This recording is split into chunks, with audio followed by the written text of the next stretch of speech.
ఈరోజు చంపే ప్రయత్నం చంద్రబాబు నాయుడు గారు చేస్తున్నారు. అదే మా నాయకుడు జగన్మోహన్ రెడ్డి గారికి ఒక దమ్మున నాయకుడు, ఒక చిత్తశుద్ధి ఉన్నటువంటి నాయకుడు, ఆంధ్రుల హక్కు, ఆంధ్రుల ఊపిరిగా ఉన్నటువంటి ఈ విశాఖ ఉక్కుని కాపాడుకుందాం, ఈ స్టీల్ ప్లాంట్ ప్రాజెక్ట్ని కాపాడుకుందామని అన్ని విధాలుగా ప్రయత్నం చేసి పలుసార్లు దీని గురించి ఫాలో అప్ చేస్తానే ఉన్నారు. అలాగే అంతేకాదు, ఈ లేఖనే కాదు, ప్రధాని మోడీ గారు వచ్చినప్పుడు విశాఖలో జరిగినటువంటి ఒక సభలో కూడా ఈ వైజాగ్ స్టీల్ ప్లాంట్ని ప్రైవేటీకరించొద్దని, ఆ విషయంలో తన యొక్క రిక్వెస్ట్ని సానుకూలంగా స్పందించాలని కోరారు. అలాగే తమకు రాష్ట్ర ప్రయోజనాలే ముఖ్యమని జగన్మోహన్ రెడ్డి గారు ఆ సభలో కూడా చెప్పడం జరిగింది.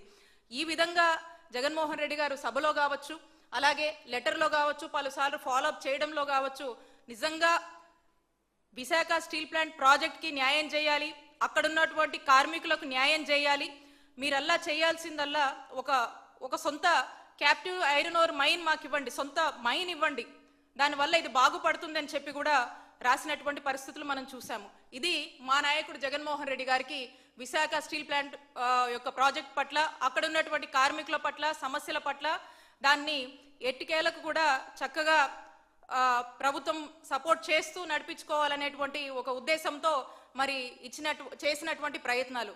మరి ఈ రోజున చూస్తే చంద్రబాబు నాయుడు గారు ఏం మాట్లాడుతున్నారు ఏంటో మనకు అర్థమవుతోంది. ఇందాక చెప్పినట్టుగా ప్రతి దాంట్లో కూడా ప్రైవేటైజేషన్ అనేది చూస్తారు. అసలు ప్రభుత్వం అంటే ఏంటండి?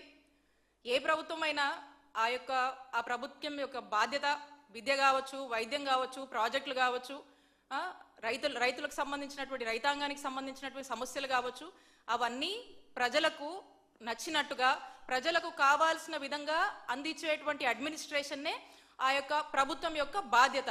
అది ఎవరైనా ముఖ్యమంత్రి ఉండని. మరి ఈ రోజున మరి చంద్రబాబు నాయుడు గారు మీరు చూసినట్టయితే విద్యారంగం చూసాము.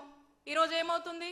మా నాయకుడు జగన్మోహన్ రెడ్డి గారు నాడు నేడు అని చెప్పి మంచి ఇన్ఫ్రాస్ట్రక్చర్ ఫెసిలిటీస్ ప్రొవైడ్ చేసి గోరు ముద్ద అని తీసుకొచ్చి ఒక చక్కటి అంబియన్స్ క్రియేట్ చేసి పిల్లలకి ఇంగ్లీష్ మీడియాన్ని ఇంట్రడ్యూస్ చేసి చక్కటి స్టాండర్డ్స్ని పెంచి చక్కగా స్కూల్లో చదువుల గురించి అమ్మఒడి లాంటివి తీసుకొచ్చి, పథకాలు తీసుకొచ్చి ఈరోజు స్కూల్ వ్యవస్థని, విద్యా వ్యవస్థని స్ట్రెంథెన్ చేసి ముందుకు వెళ్తే మరి ఈ విద్యను నీరుగాస్తూ ఎంతసేపు కూడా ఈ రోజున ప్రభుత్వ బడులను పక్కన పెట్టి ప్రైవేట్ కాలేజీలు, ప్రైవేట్ స్కూళ్ళు వాటిని పోషించేటువంటి పరిస్థితి చంద్రబాబు నాయుడు గారు చేస్తూ ఉన్నారు.